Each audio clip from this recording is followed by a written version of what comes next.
दक्षिण भारत में कांग्रेस को लगेगा बड़ा झटका। डीएमके तोड़ेगी कांग्रेस से गठबंधन।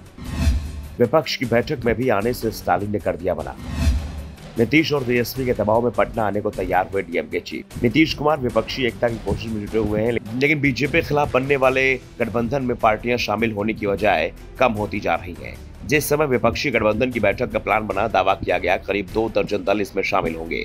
पहले 12 जून को बैठक होनी थी, लेकिन इसे 23 जून तक टाल दिया गया।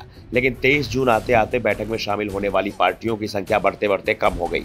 बीजू जनता दल, भारतीय राष्ट्र समिति हम बैठक से किनारा कर गई। मायावती भी बैठक में नहीं आ रही हैं, तो नेशनल कॉन्फ्रेंस ने इस तरह की बैठक पर ही सवाल उठा दिए।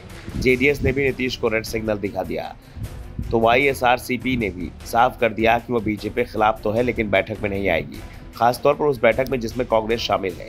लेकिन नीतीश को सबसे बड़ा झटका दिया एमके स्टालिन ने। डीएमके चीफ और तमिलनाडु के सीएम एमके स्टालिन ने पटना आने से इनकार कर दिया, जिसके बाद नीतीश कुमार खुद उनको मनाने के लिए तमिलनाडु जाने को तैयार हो गए। लेकिन अंतिम समय पर स्वास्थ्य कारणों के चलते नीतीश चेन्नई नहीं गए, अपनी जगह तेजस्वी और संजय झा को भेज दिया। दोनों स्टालिन से मिले, उन्हें बैठक में आने के लिए मनाने में कामयाब भी हो गए। ऐसे में सवाल उठ रहे हैं कि तमिलनाडु में जब डीएमके बीजेपी खुलकर विरोध कर रही है, तो फिर अचानक उन्होंने कांग्रेस से दूरी बना ली। दरअसल तमिलनाडु में कांग्रेस और डीएमके के रिश्ते अच्छे नहीं चल रहे हैं और स्टालिन कांग्रेस से दूरी बनाते दिख रहे हैं। डीएमके वैसे तो यूपीए का हिस्सा है, लेकिन कई मुद्दों पर अब डीएमके कांग्रेस के बीच टकराव दिखाई दे रहा है। और बैठक में कांग्रेस नेता राहुल गांधी और खड़गे के शामिल होने खबर के बाद से स्टालिन सहज नहीं दिख रहे हैं और बैठक से दूरी बनाने की तैयारी में थे। और जैसे ही ये खबर नीतीश कुमार को लगी कि उन्होंने स्टालिन की शिकायत दूर करने की कोशिश शुरू कर दी।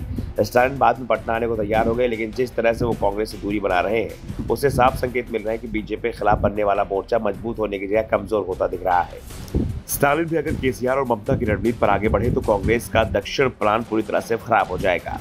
दरअसल दक्षिण भारत में 130 लोकसभा सीटें और 2019 में कांग्रेस को यहां पर 26 सीटें मिली थी। देखा जाए तो कांग्रेस को दक्षिण भारत से ही सहारा मिला था, जिसमें से 8 सीट उसने तमिलनाडु जीती थी और ये सीट डीएमके से गठबंधन के चलते मिली थी। अब डीएमके गठबंधन से दूर होती है, तो कांग्रेस के हाथ से सभी सीटें फिसल जाएंगी। ऐसे में कर्नाटक में मिली जीत के बाद कांग्रेस जो उम्मीद कर रही थी कि उसकी सीटों में बढ़ोतरी होगी, उसमें बड़ा झटका लग सकता है। दरअसल कांग्रेस डीएमके पर अभी से दबाव बना रही है और वो सीट शेयरिंग में अपना हिस्सा बढ़ाना चाहती है। दूसरी ओर स्टालिन का दावा है कि तमिलनाडु में कांग्रेस के पास अब ऐसा वोट शेयर नहीं बचा है जो वो सहयोगियों को ट्रांसफर कर सके।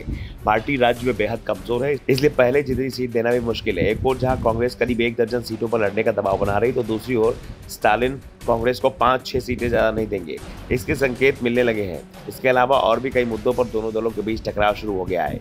ये विवाद भारत जोड़ो यात्रा के बाद ज्यादा बढ़ा है। दरअसल कांग्रेस की भारत जोड़ो यात्रा को जो सफलता तमिलनाडु में मिली, उसके बाद से कांग्रेस के अंदर उत्साह दिखाई दे रहा है, जो स्टालिन को भी परेशान कर रहा है। फिलहाल लोकसभा चुनाव में अभी 8 महीने का समय बचा है और कांग्रेस को उम्मीद है कि स्टालिन के साथ जो मतभेद हैं, वो सुलझ जाएंगे। Bureau report, the Navdarpan news.